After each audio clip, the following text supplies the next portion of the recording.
And they said it correctly. This man's ambition is taking care of his family because clearly he was brought up to be a husband. Now the question that's presented, and the question that we also get to see really, is she wasn't brought up to be a wife. And that's a conversation that many in our own community don't want to have.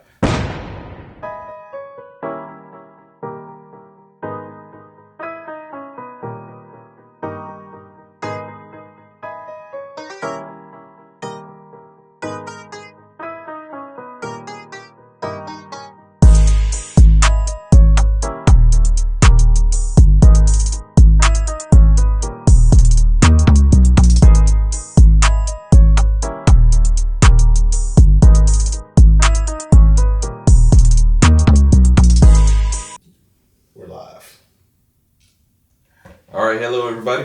My name is Radio Kaizen. James. Just want to welcome y'all to a new series that we're going to go to, a new show, if you will.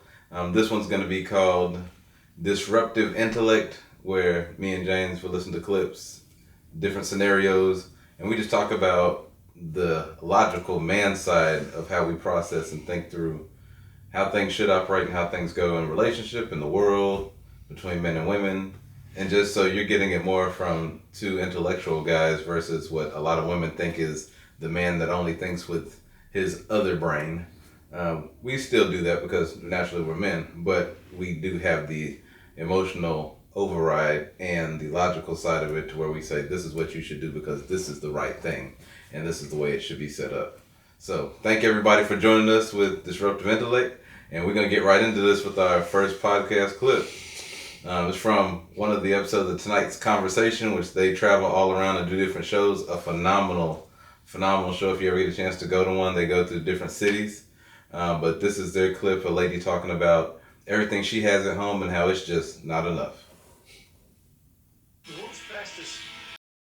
Willing to take care of you, the kids, and the household, but has no ambition worth staying with. When you say take care of, what do you mean? He pays all the bills. He take care of the kids. He step in. Everything. Oh, yes. How he do that with no ambition? No, he got money. I want more. You know what? He's complacent. Okay. Yeah.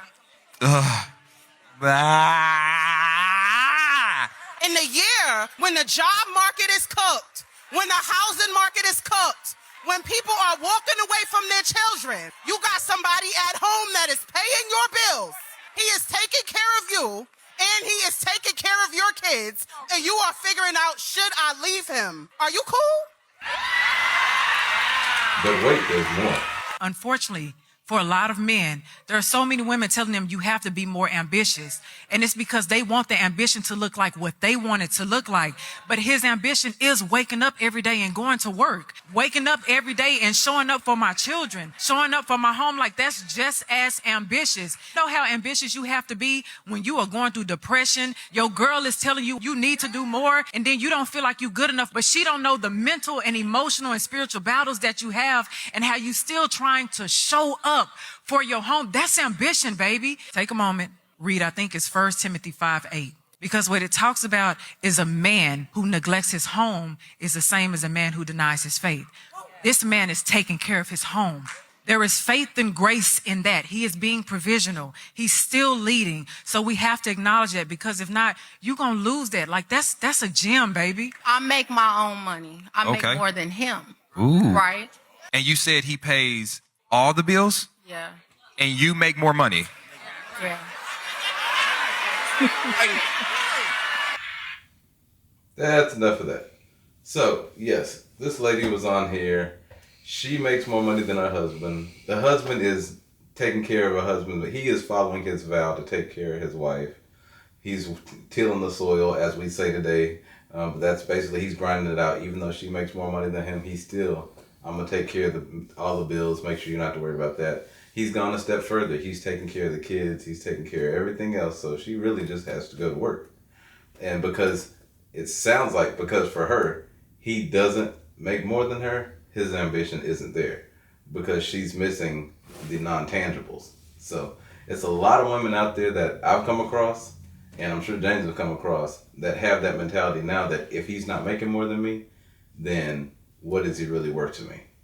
And unfortunately, like I've told my kids already growing up, that mentality will always have you in the hole as far as being able to build anything strong emotionally if all you're looking at is the money. When at the end of the day, you can't take it with you. And if it's set up right, you won't get it anyway, because a probate, when somebody passes, is its whole other animal. But what are your thoughts on that, James? It's very clear to me that she does not respect her husband. That's she can't respect that man.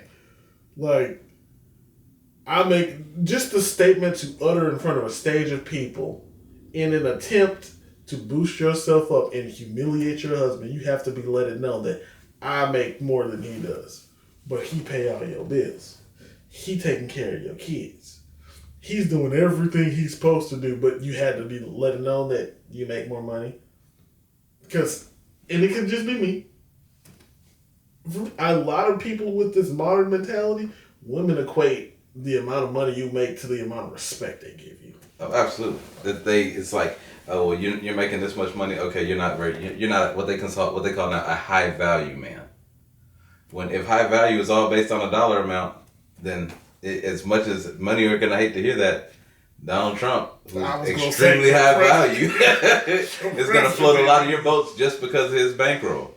And nobody wants to hear that right now because they just feel like, oh well, it's not just about that. Well, her problem is that he doesn't have any ambition, and they said it correctly. This man's ambition is taking care of his family because clearly he was brought up to be a husband. Now the question that's presented, and the question that we also get to see really, is she wasn't brought up to be a wife. And that's a conversation that many in our own community don't want to have. We're raising these men and these women nowadays not to be a husband and not to be a wife, but to be an individual, but to go out there and seek a healthy relationship. Well, you have to give something to get that relationship. You're going to give. It's not ever going to be a 50-50. It's not ever going to be where people are like, well, we do everything and we just split. That's just not the way relationships work. It's always a give and take in that. And until we really start building our kids up to come into, and I'd stop there and say, when people say, well, I didn't have my dad there, I didn't have my mom there, the knowledge now especially is out there what it takes to be a husband. And it's been there forever, actually written biblically, as far as what a husband's responsibility is and what a wife's responsibility is. It's just today we let media distract our homes and our children with what they think a family should be and what they think is acceptable in love. Well, there's some things in this life you just cannot deny. And gravity is one of those things. You can call air whatever you want it to. You can call the sky whatever you want it to, but it's not going to change what it is. And we have to get back to that foundational situation where we're saying, okay, this is a husband and this is a wife. And what works in this particular situation are these certain things. It's okay for a wife to make more than a husband. And it's okay for a husband to make more than a wife, dollar-wise. But are you bringing those intangibles, the care, the consideration, the lessons, the leading, the following? If you're going to take that, are you bringing that into the house? Like when we ask, what can someone bring to, what do you bring into the relationship? Are you bringing the peace in the home? Clearly not. Are you bringing the emotional stability in the home? Are you talking crazy to him in front of the kids in the home? Talking down to him, well, you ain't this and you ain't that, but they see dad picking them up from school. They see dad cooking dinner. They see dad going and doing all these things, and here you are in front of a room full of people talking about he has no ambition. The only thing I wonder about that clip is where was dad? Because I'm sure while you out trying to make a scene for him, he's at the house taking care of the kids still, so you can have a ladies' night out and go to tonight's conversation. So a room full of people can tell you what you should already know. I kind of went off on a tangent on that. Oh, it's perfect. It's perfect. But I feel a certain way about that because I see too many women that aren't taught to be wives, and they the first ones to be on Instagram and Facebook and everywhere else talking about how the husbands ain't this and the men ain't that. But you all don't know even how to act like a wife even when you're dating. Hey, I let you go because I just explained to two of my coworkers a few days ago. That's exactly why women get cheated on. That kind of mentality, you're showing publicly that you don't respect him by trying to humiliate him, saying that you make more money. Because socially men's status is equated to how much they make, and they should make more than their wives and women. So you're already trying to publicly humiliate him. Then the fact that you even uttered the question in front of a room of people, you also disrespected him. So if you're disrespecting him publicly, how much worse does it get privately? Oh, yeah, and most men in that scenario, they go with what they appreciated and celebrated. If you being disrespectful and you talking down to him constantly, yeah, he can still show up for his kids and do what he wants to and take care of his house.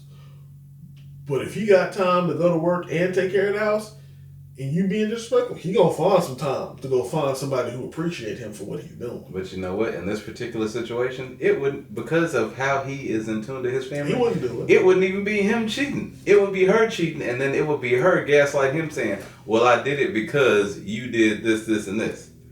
Which, and if it were to go to a divorce, she gonna sit in the courtroom and eat crow, because even the judge is gonna be like, "Wait a second, ma'am, he's doing this, this, and this."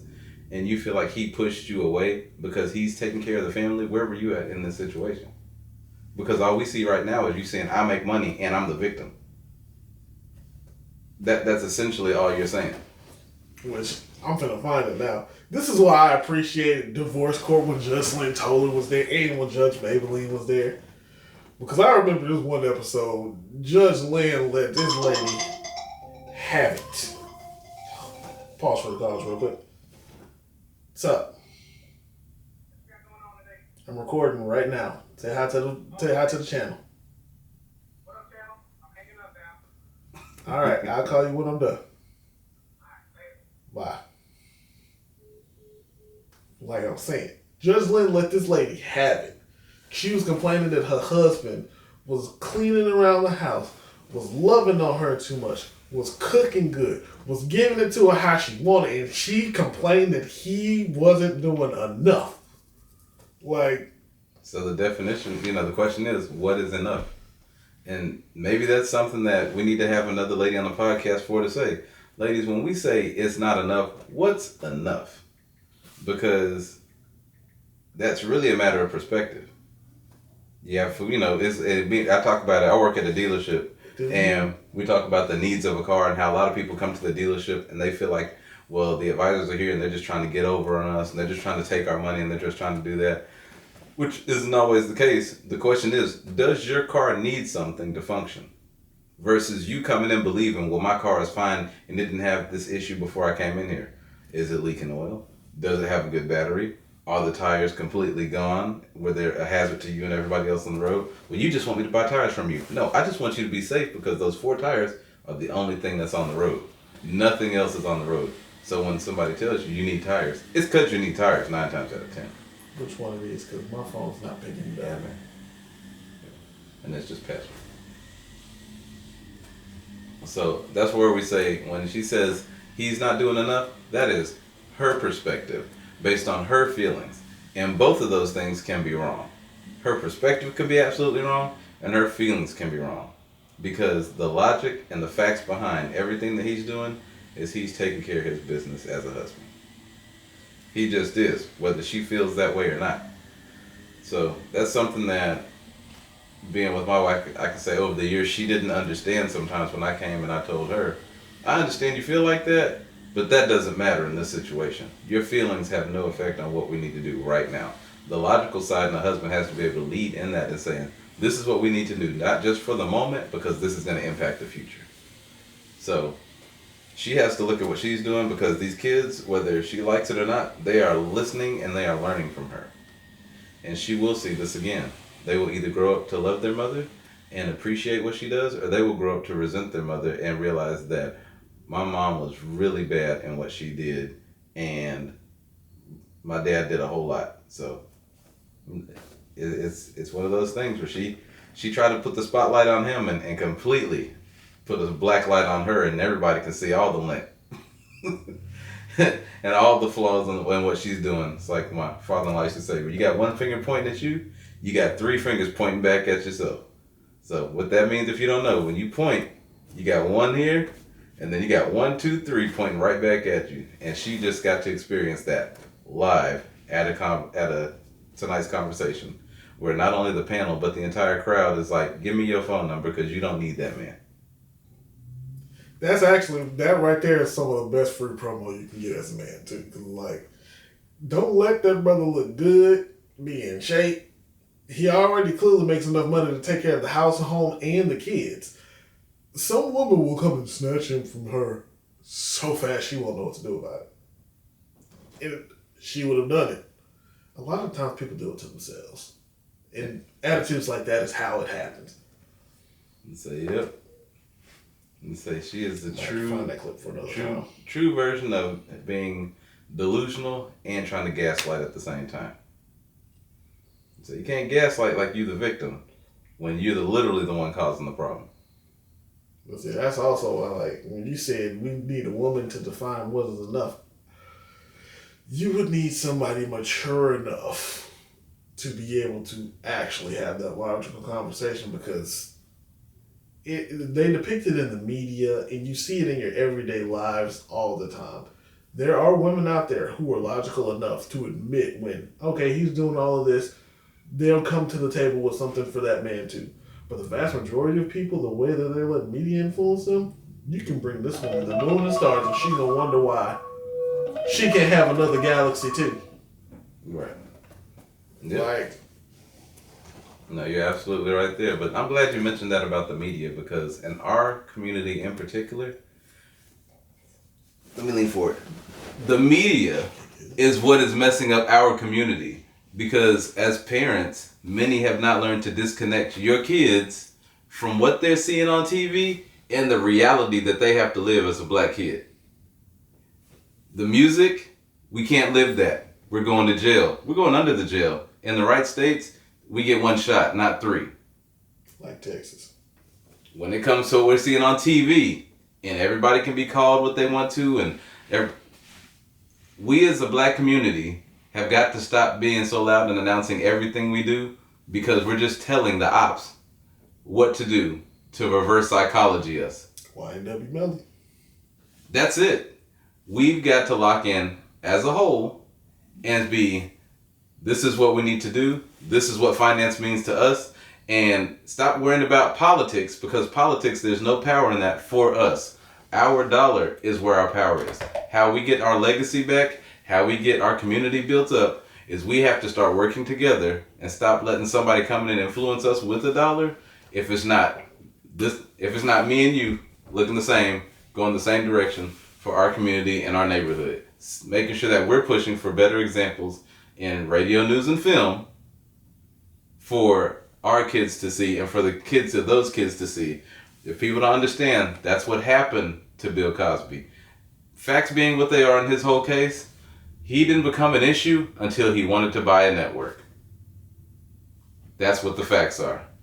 Michael Jackson didn't become an issue until he started putting what the facts were in his music, and they couldn't get him to stop. Also, he owned the rights to the Beatles catalog from Sony, and they wanted it back. Like, there's a lot of things that happen. There's a statement that somebody said, if you cut the head off the snake, the rest will follow. They've done that to our community over and over and over again. The Black Panther Party wasn't a threat until they started getting everybody of all races together and saying that this government is oppressing us in our neighborhoods, and we've got to protect ourselves. Which is why I appreciate that they're coming back and they're armed and ready this time. Say, the way that this thing is working, guys, we have got to educate from our house and then teach our kids to help each other and not be at each other, trying to floss on each other, trying to one-up each other, but actually build so that we have something together. Because if you look at most of the other communities that I've had a chance to watch and see, the only reason why they are as tight as they are is because it starts at the house. And they looked out and say, hey, this guy is on our team. He's a part of our community. We're going to take care of him. And then you get one shot at that.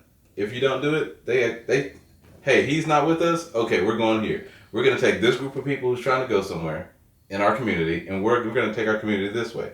You all do what you do. That's fine. We're not even going to hate you. We're not going to be against you or anything. But you can't be a part of what we're doing because we have to quietly move this way. That's why you have your Chinatowns and your Indian towns, because They took that time to say, okay, this might not be our section of town now, but we're going to buy it one block at a time. And we're going to do it one block at a time until we can get to where we want to be.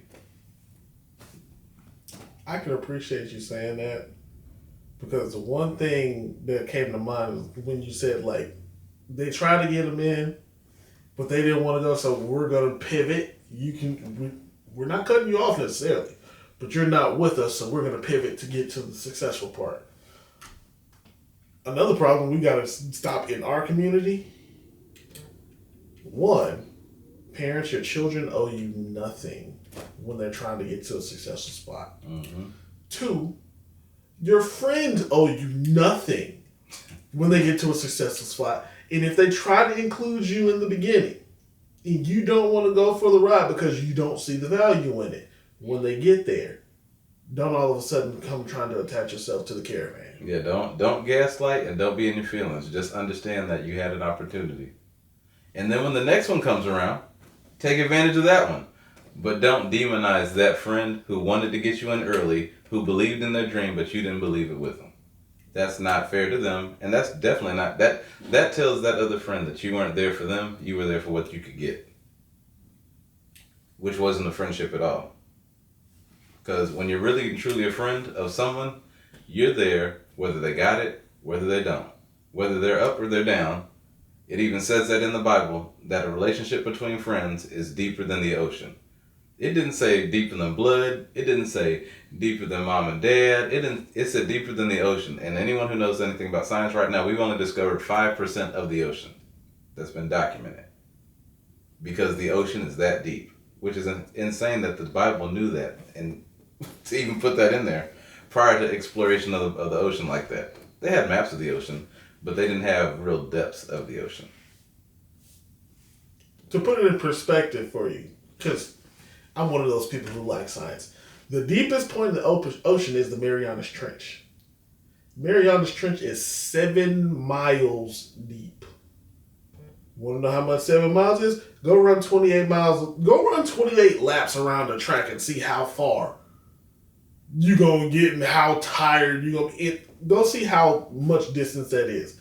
Put it in perspective when it's in your own legs. Like 28 laps. Most people can't even do a lap.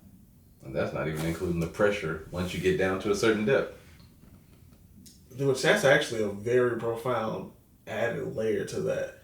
Because if it's deeper than all the ocean, that means it's supposed to be able to withstand more pressure than anything else on this planet. Being the friendship should be able to withstand more pressure than anything. And this might be something that somebody needs to hear who's watching this. Look at your friends and see how many of your friends pick up the phone and call you and say, hey, what's up? What are you doing? Nothing. Just seeing what you're doing. Not trying to see where you're going. Not trying to see, hey, I got an opportunity for you. You want to do the X, Y, and Z. It's great to have those moments, but to call you and just literally do a wellness check on you. You are on my mind. I'm just checking on you. That simple. Hey, I'm going to swing by. What you want? I don't want to do anything. I just want to come by and see you. Say one better, like me and Jane. How many times has a friend come out to see you and not you always going to see them? Because that's something that a lot of people need to reevaluate. Like, who are my real friends? Because a lot of times those people that you're telling your dreams to and you think that they're your friend and they got your back, they may not necessarily have that same if it puts you ahead of them.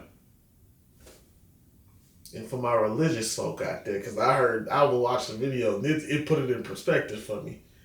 Jesus had a lot of apostles. He had 12 disciples, but only 3 friends that he actually trusted to go with him everywhere. Mm-hmm. 3. Think about that. You know a lot of people.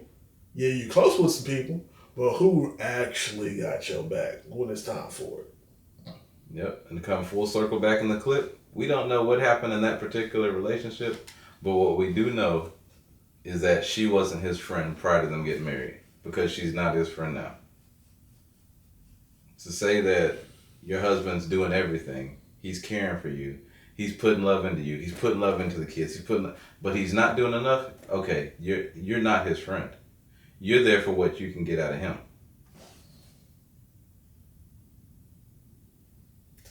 It also just made me realize This clip right here is living proof that women need to disillusion themselves that a man should love his wife more than she loves him. Because clearly he does. He respects and honors her. She don't respect him worth a darn. Mm-hmm. And so, yep, and that's why you've heard it said before, more recently than that before. It's hard for a man to love a wife, and that's what he has to learn to do.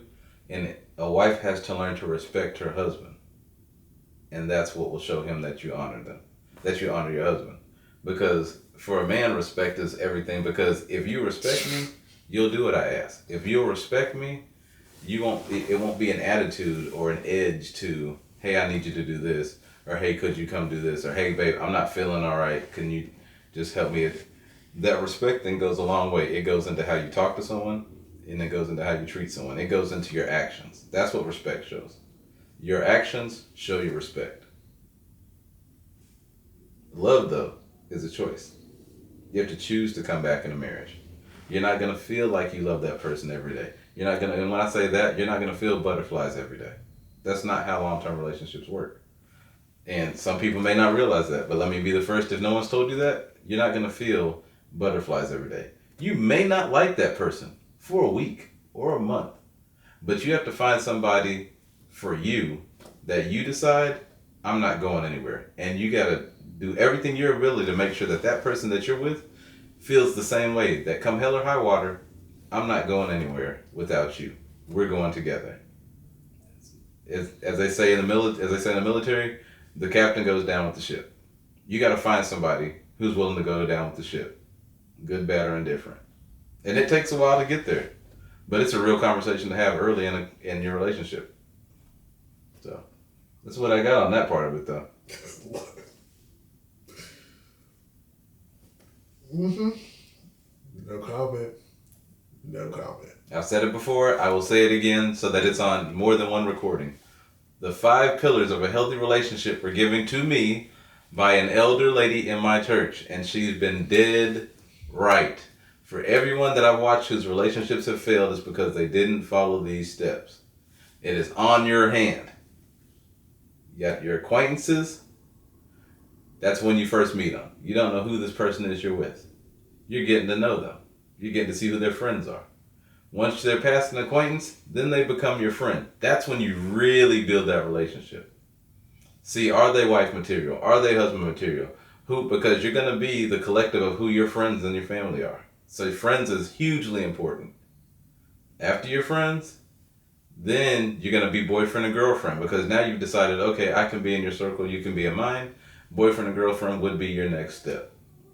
That doesn't mean you're crossing any bases. That just means, like, at this point, we're actually practicing what it would be to be committed to someone and say, let everybody else know, this is my special person. So we're working towards something big. This is what we're doing. This is my person. Like, hey, I know I used to hang with you in the past, but I know how you feel about me, so we're not going to be able to hang like we used to. That's where that starts. Once you get all that cleared out and you know that you and that person are locked in, then you get engaged. That's number 4. Engaged, you let friends, family, everybody know we are going to be married, and that's when you start figuring out, what are our finances like? Are we going to be okay? What's your financial goal? What are your kids' goals? Well, you do that once you're trying to get to that point. And some people will say you want to find that out when you're in the boyfriend and girlfriend stage. You can do that, but if you do it in the boyfriend girlfriend stage, for a lot of people that's going to be a little too much information for them in the aspect of digging into somebody's financial history. You don't want to skip steps in this process. And that's exactly what she told me. When you get engaged, that's when you start, okay, I'm your husband, this is what I would do as your husband. You're my wife, this is what I expect as your wife, or as the wife. And that way you all can hash all that out. If you call off the engagement, that's fine. It doesn't mean you have to announce the engagement to everybody else, because that engagement, just like the relationship, is between you and that other person. And that engagement is where you really lock in and say, this is how I'm going to be as a husband. This is how I'm going to be as a wife. And you see if that's going to work for you. If you want to do the whole ring thing, do that once you've laid that out. And still, you have time to figure out what you're going to do. Because once you get married, That's when the lawyers come involved and the money comes involved and all that stuff. Your final stage of commitment to each other is marriage. Was that? Nothing. He said something. They'll hear He it. said something. They'll hear it. They'll hear it. I didn't hear what he said, but you all heard what he said. The final stage is your marriage. So you got friendships, acquaintance, boyfriend and girlfriend, engaged, and then married. If you don't remember if you don't know what stage your relationship is at, that in and of itself is a problem. Because that means you're floundering. And you're like, no. Friends with benefits is floundering. And it's confusing. And you can't figure it out. And so all you're doing is wasting your time on this particular relationship, which is holding you up. If you really and truly want to be in a committed relationship, friends with benefits is holding you up from that committed relationship. So I would suggest you don't do that.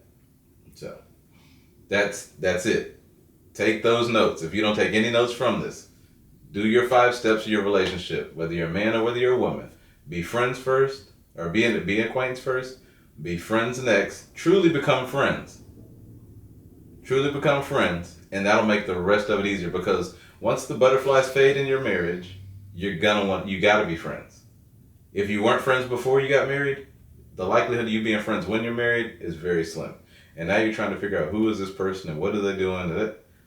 You should be true friends before you even move to the boyfriend and girlfriend. If you can't be friends then you already know. And that saves you a headache and you can go on to the next person. So, again, acquaintance, friends, boyfriend and girlfriend, engaged, and then finally married. And in your marriage stage, live it up. Don't be arguing, because you two should be on the same team, supporting and loving each other. You get some wins, you get some things you want to vet, she gets some wins, she gets some things, vice versa.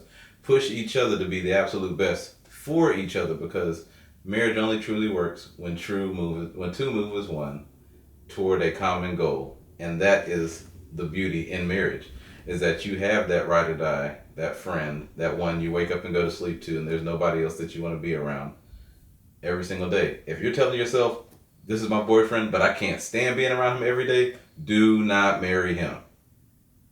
Just gonna tell you. Because when your days are long and you're tired and you gotta come home, guess who you gotta come home to? That guy or that girl that you can't stand. So be friends first. Worst case scenario, if it doesn't work out, you'll be friends for a long time. Or not. Y'all ain't listening though. Y'all just want that party and everybody to give you a kiss. But I'm not gonna lie. I've heard you talk about the 5 stages. This time, as soon as you started talking about it, what came to my head was 5 fingers of death. You don't understand. I see you get up on like it was like, yeah, I can't. I've heard this, so I'm here, but I'm not here. I'm playing the lyrics in my head the entire time. I hope y'all paid attention though, because I've been telling him talk this talk for a long time. He has. Just saying. Yes.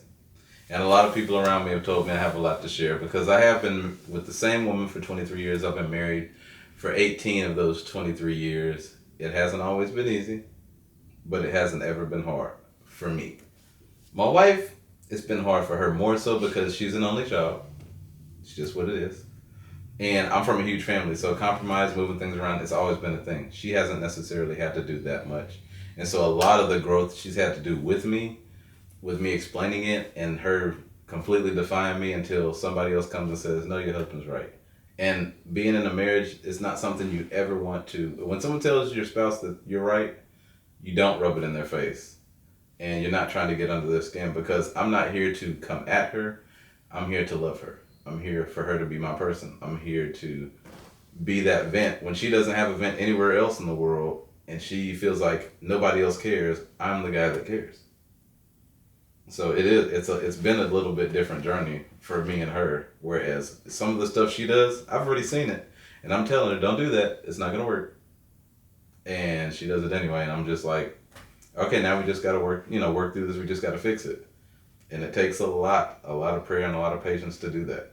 So there's something else to consider, to really get to know and be friends with your spouse. Because the one thing I can say is, before we got married, we were friends, like hanging out every day friends. Like, where are you going to lunch? What do you want to do?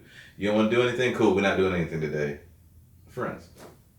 And even now, The butterflies are there sometimes. We get frustrated with each other sometimes. Those are feelings. And that's why you can't look for that feeling of butterflies all the time, because your feelings change. But the commitment cannot change. That's enough of that for now. Because you don't give out diamonds for free. You gotta pay for gems, man. Like, so So, be on the lookout, because I already got a Patreon started with this new segment. Because I hope y'all have noticed, this has been, even though the topics have been hard hitting, it's been very family friendly. There are going to be some topics that are not for children to hear. yeah. You got to pay for that. Just saying. But it will be worth it. One thing we will do is we will bring value. So definitely put your questions in there. What do you want to hear? What do you want to hear us talk about? Ladies, if you have any questions, like, all right, what's the guy thinking? Why does my guy do this? Time out. If you're going to ask what's the guy thinking, don't female that stuff. Because y'all will take the actual answer. What do you think about? If he said nothing, believe it. Yeah, 9 times out of 10, he really ain't thinking nothing. But you also know your guy. And a lot of times women don't realize when you get that nothing, it's because either A, he's tried to confide in you before and you weaponize what he told you. So now he's not going to tell you anything. Or B, he really just doesn't trust you. And if he doesn't trust you, then again, time to go ahead and put on that parachuting. Again, that's a topic for another time, because I want to remember that video I told you about with that group full of black men talking about this specifically. Mm-hmm. We're going to cover that another time. Yeah, I remember that. Because I think my upbringing has made it horrible for bird-brained women. I will just say that. But, as I said, hope you enjoyed this. This is not going to technically be a podcast. This might be more show style. So, hopefully y'all enjoyed that. This is the first time I'm ever going to say this on the new segment. Like, comment, and subscribe. Yes. They're free. Click the button. Click the bell. Whenever you get something on there, we could be talking about something. We ain't going to be here to waste your time. And as the topics get better or worse, eventually, which I'm sure you can attest to, I'm going to have a specific cam for my facial reactions. Okay. Because I might not say it, but my face will. Yeah, his face will. My face will too on certain things. I'm not a poker player because of my facial expressions. It's not my thing. Now, if we're competing, I can control my facial competition. But if I hear something a little too outlandish, yeah. Like I said, like, comment, subscribe. If you like what we talk about, say it. If you don't like what we talk about, say it. If you think I need to talk more, say it. If you think he needs to keep talking and, put out like 100 episodes of all the gems he knows, put that in the comments, man. But either way, just let us know what you need, because, this intellect, we're here to disrupt a few things. Our society's gotten way too complacent on letting anything fly, and we're not here for that. So, appreciate y'all. Have a great morning, great evening, whatever time of day you catch us in. Click the link and hit like and subscribe. Catch y'all on the next one. Rogue Nation Studios. Be on the lookout.